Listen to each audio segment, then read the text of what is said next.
Mtazamaji mpendwa, amjambo na karibu kufuata habari za leo. Kwanza vichwa vya habari. Jamii ya kiraia ya eneo la Fizi na mji wa Baraka inalaumu kuchukuliwa kwa vifaa vya Starlink vinavyomilikiwa na raia na wanajeshi wa FARDC. Hatua hii imechukuliwa baada ya kukatwa kwa mitandao ya mawasiliano kufuatia kusonga mbele kwa wapiganaji wa Twirwaneho katika vijiji kadhaa vya nyanda za juu za Kivu Kusini. Siku chache kabla ya maandamano ya kundi la C64, mwanasiasa wa upinzani Delice Sanga amesema kuwa kujiuzulu kwa rais wa jamhuri ni chaguo linalotajwa na katiba na halipaswi kuchukuliwa kama jambo lisiloweza kuzungumzwa.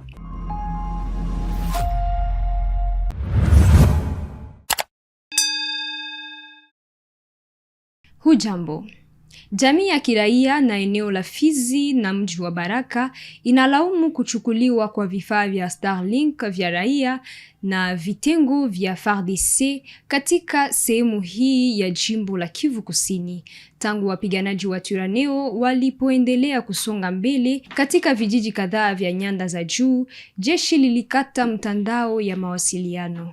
Jamii ya kiraia inasema kuwa hatua hiyo ni ukiuaji wa sheria za msingi na katiba. Tufuate ushuhuda wa mkazi huyu ambaye jina lake limefichwa kwa sababu za usalama. Ndiyo, ndugu mtangazaji, tumekwenda kulalama kufuatana na hali ya ukosefu ya mitandao katika tarafa la Fizi ambayo tunaita connection internet, hata ile tunaita réseau ya telecommunication. Tutakwenda kujua ya kwamba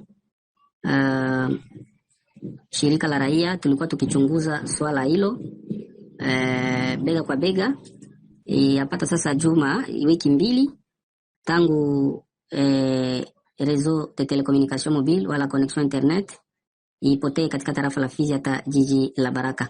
Tunasema kwamba mambo kama na hayo ni mambo ambayo inakwenda kuviole wala kugeuka ile ambayo tunaita Declaration Universelle des Droits de l'Homme.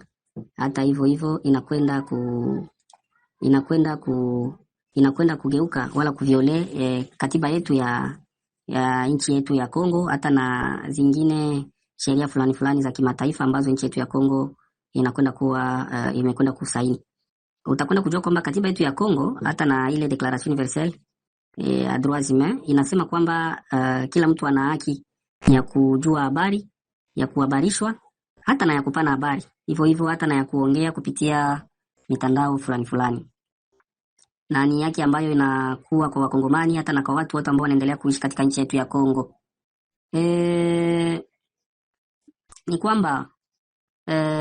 Ni kwamba ukosefu wa mitandao wala kupir ya hiyo connection internet wala na marezo de telecommunication mobile ina vinyume, wale inaendelea kuonesha vinyume. Kwa sasa inakuwa na vinyume katika tarafa la Fizi hata na jiji la Baraka, kwa sababu watu wengi wanawekeza pesa zao kwenye mitandao, na kwa siku kama na leo hawana haki ya kutosha wala kuingiza pesa hizo kwa sababu hakuna mitandao haitumiki.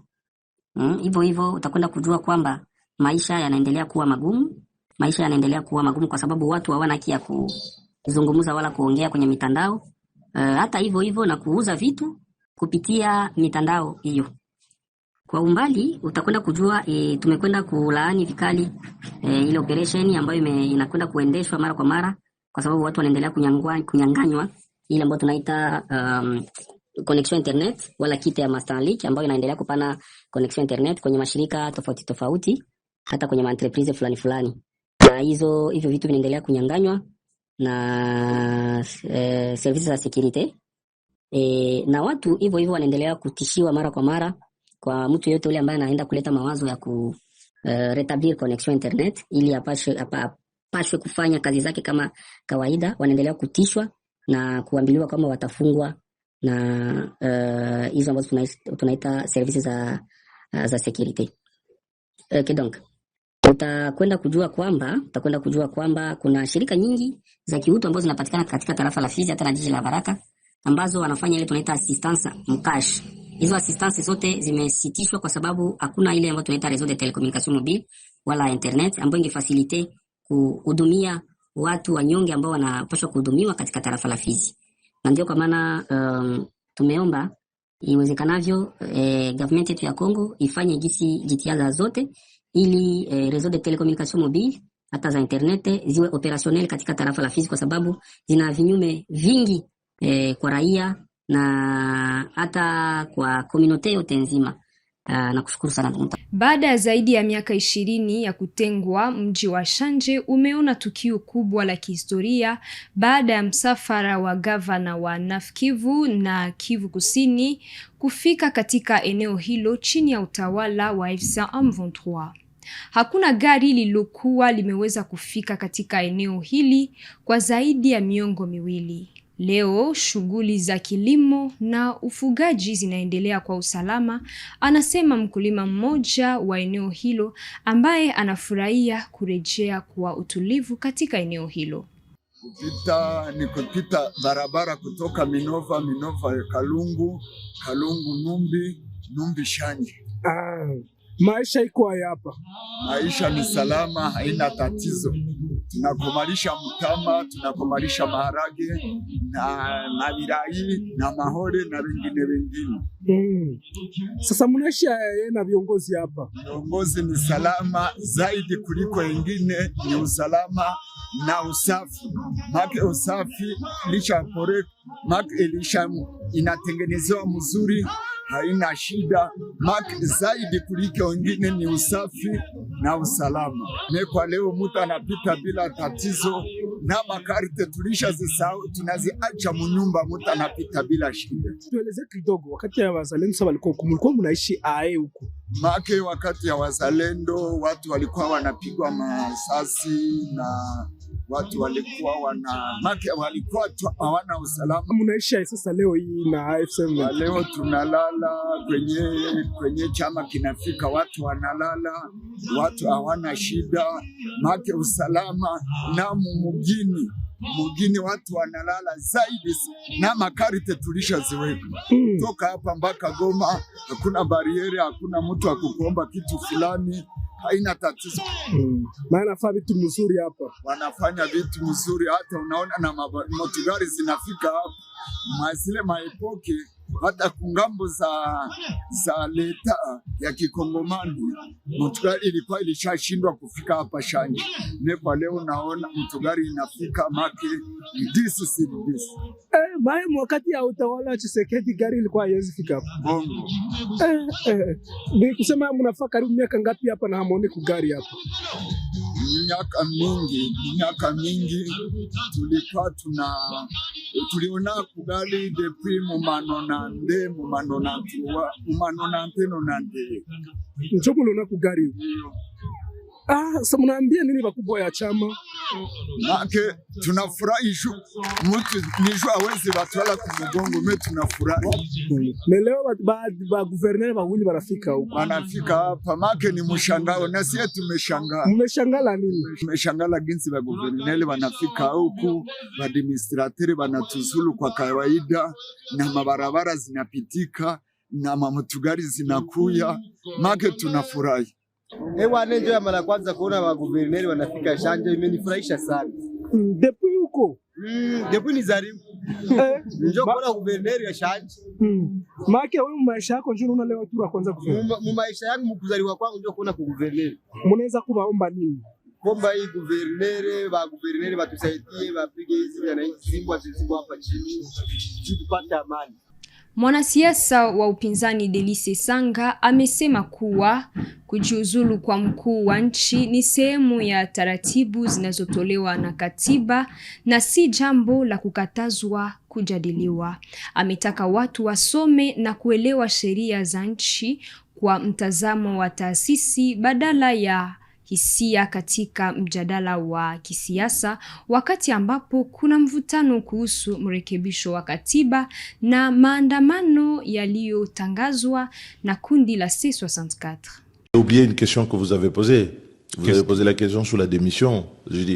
J'ai dit ceci, que la démission du chef de l'État était un des mécanismes prévus par la Constitution pour la cessation des fonctions de celui-ci. Donc, c'est pas une question de tabou.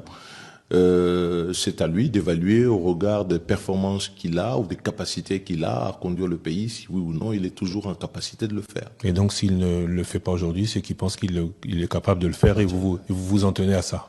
Écoutez, tel que je vois les choses, j'ai l'impression que les choses vont plutôt à la dérive. Et donc, j'ai réagi à votre propos, c'est lui le seul juge. Mais la démission, c'est une décision personnelle. On ne démissionne pas quelqu'un. D'accord, mais donc c'est lui le seul juge et ce n'est pas de sa démission que vous parlez avec vos différents interlocuteurs à l'étranger. Non, il n'est pas question d'aborder avec nos interlocuteurs de sujets qui concernent, qui sont des sujets strictement internes au Congo.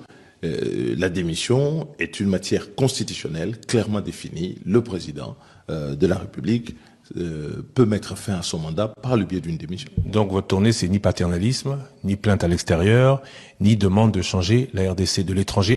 Vijana wa chama cha Ensemble pour la République wamefanya Jumatano hii kampeni ya kutoa elimu katika njia mbalimbali za mji wa Lubumbashi kabla ya maandamano yanayopangwa tarehe 22 Julai.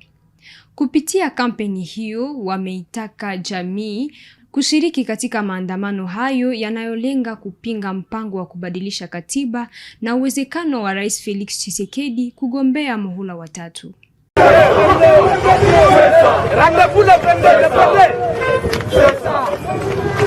C'est par cette détermination que ce mercredi 15 juillet 2025, les jeunes de l'Ensemble pour la République, parti cher à Moïse Katumbi Tchapé, étaient dans différentes communes de Lubumbashi pour sensibiliser la population à participer massivement à la marche du 22 juillet 2026. À leur tête, John Mangou, président des ligues des jeunes de ces partis, accompagné de certains militants.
Le rendez-vous est donc pris pour ce 22 juillet 2026 où la population congolaise est conviée à suivre le message de ce parti de l'opposition.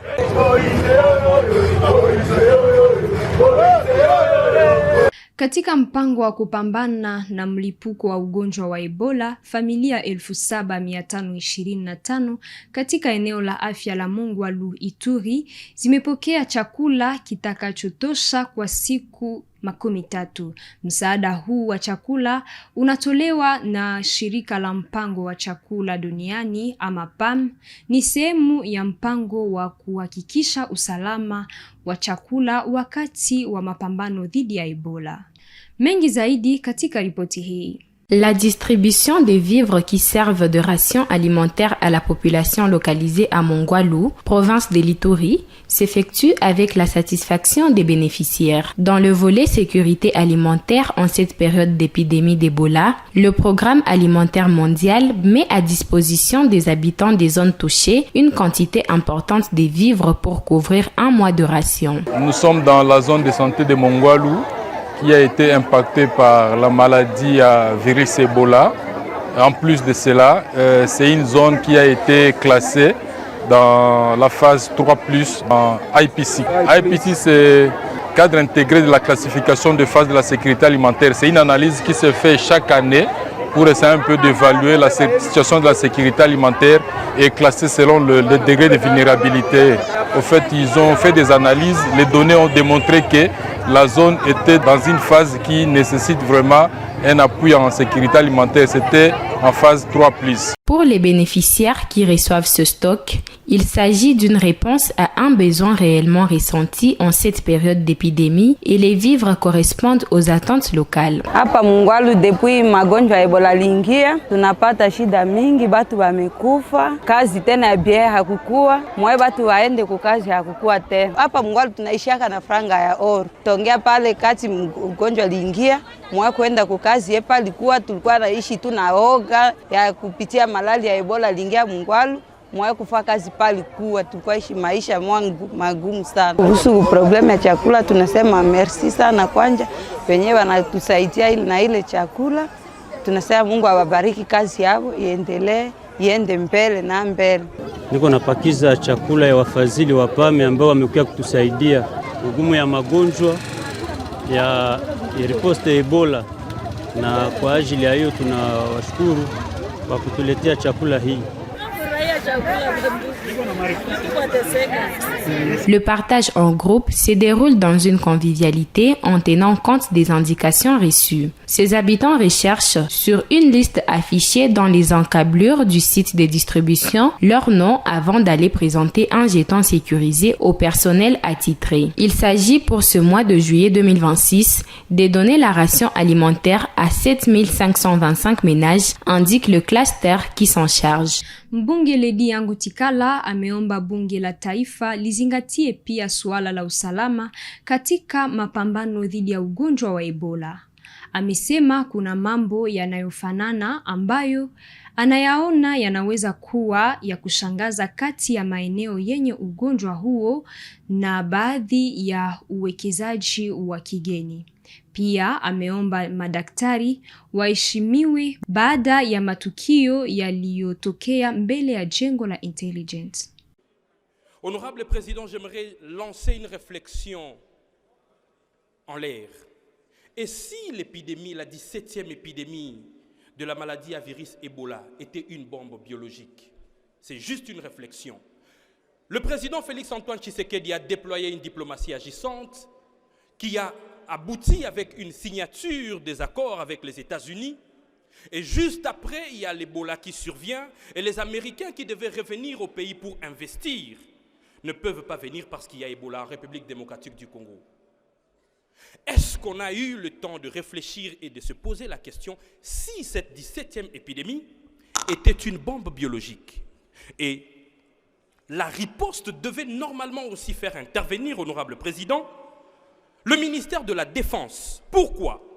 Honorable président, la province du Nord Kivu, elle a été déclarée atteinte. La province du Sud Kivu, atteinte.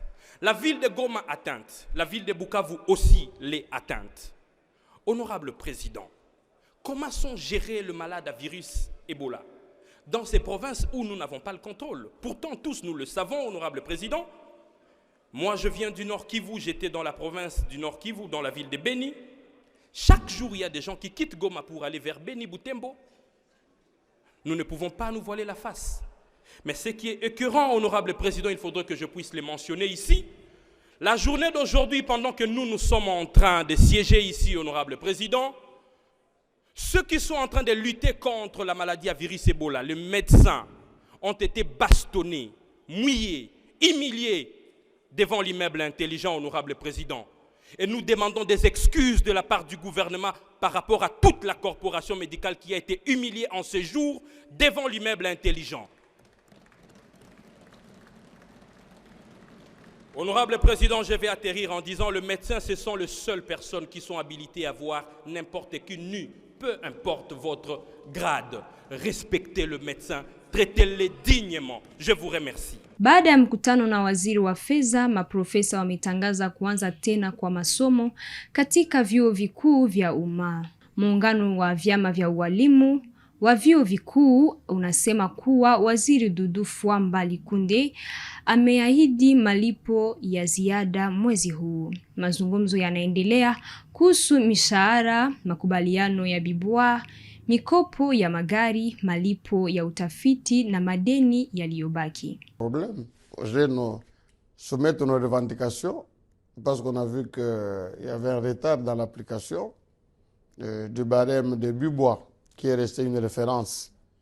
Donc nos revendications consistaient à la réclamation de véhicules de professionnels tels que prévu dans l'accord, à l'augmentation échelonnée du salaire et surtout à l'application d'un barème intermédiaire déjà contresigné par certains membres du gouvernement. On a martelé aussi sur la prime de recherche et la paye complémentaire. D'une manière générale, nous pouvons retenir deux choses. La première, c'est qu'il y aura une paye complémentaire au courant de ce mois. Nous sommes le 15 aujourd'hui. L'autre, il faut l'attendre en septembre. Et les salaires que nous avons réclamés, bon, ça pourrait, ce dernier pourrait intervenir. Bon, les ministres souhaitent qu'on fasse d'abord le contrôle pour récupérer l'argent d'effectif. Et comme ça, on peut s'autofinancer et appliquer ce barème-là probablement au T4 de cette année. Voilà d'une manière générale ce que nous nous sommes dit. Et de l'autre côté, comme il y a eu un pas dans la bonne direction, et nous aussi, nous suspendons le mouvement de grève qui allait être entamé le 25, le 22, c'était mercredi comme aujourd'hui, donc dans une semaine. Voilà les garanties mutuelles que nous nous sommes données. Mais s'il y a un camp qui ne respecte pas ses engagements, bon, l'autre peut toujours revenir à la charge. Bon, il y a eu des malentendus. Les malentendus avaient été déjà dissipés. Je crois, vous savez que la rumeur, surtout avec les réseaux sociaux. Donc après échange, nous pensons que ce n'est pas lui qui bloquait. Il y a même des dossiers qu'il n'a pas encore vus. Mais faute d'informations vraies, bon, on l'a cité, même dans notre communiqué. Maintenant qu'il s'est expliqué, il a donné les éclaircissements. Nous pensons que ce n'est pas lui qui bloque, parce que l'aboutissement d'une paye, c'est une chaîne. Hein? C'est une chaîne. Et lui, ce n'est qu'un maillon de la chaîne. Hein? Peut-être qu'il a les derniers mots à dire parce que c'est lui qui exécute. C'est lui qui donne l'ordre à ceux qui payent. Voilà. Je l'ai déjà dit que d'abord, nous allons geler la grève et aux collègues qui nous suivent partout à travers la République. Un compromis provisoire a été trouvé et nous voulons que nous terminions cette année en bonté et dans la paix. Sinon, pour le reste des revendications, par exemple, ce qui concerne les scientifiques, ce n'est pas ici. Nous l'apporterons. Mwisho wa habari za leo kwenye Kivu Morning Post TV. Asante mtazamaji mpendwa kwa kutufuata mwanzo hadi mwisho. Tukutane siku ijayo.